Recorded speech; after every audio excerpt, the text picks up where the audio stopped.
Okay, this is Reptile Shop Stories, I think number 5, I believe. So this one was not from when I worked at a reptile shop. This was when I was just a kid.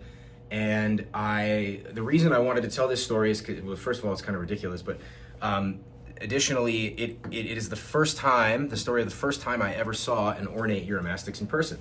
And I was, again, just a younger kid, maybe 14 or something.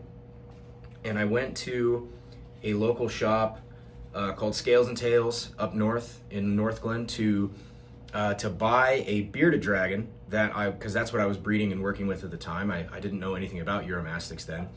And I go to the store and they've got a cage where they've got, 10 different bearded dragons in the enclosure, 10 subadults and adults all together.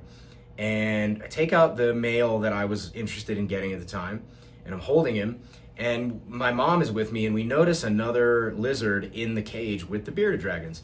And my mom says, "Hey, what's that one?" And the guy pulls it out, and it is a female ornate Uromastix.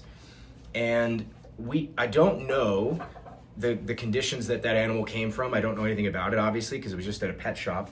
But I do know that it was like an adult female ornate. In retrospect, I know what it is.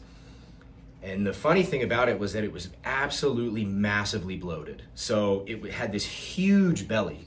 And thinking back on it now, something had to be wrong with that animal. Like, I don't know because I don't think it was just obesity, because it was just the belly. The head, the legs, the tail were all relatively normal, but the belly was just massive and super bloated.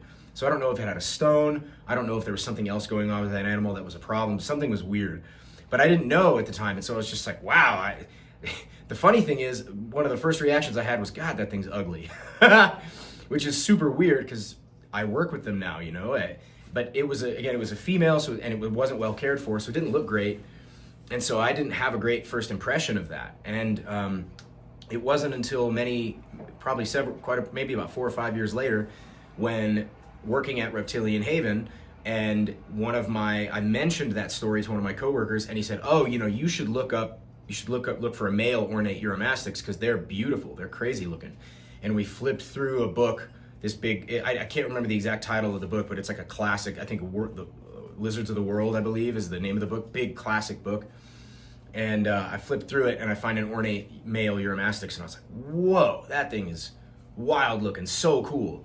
But it's just it's funny for me to think about now, because those are what I work with primarily. It's sort of like the main focus of what I do here is the ornate Uromastix, or at least mostly.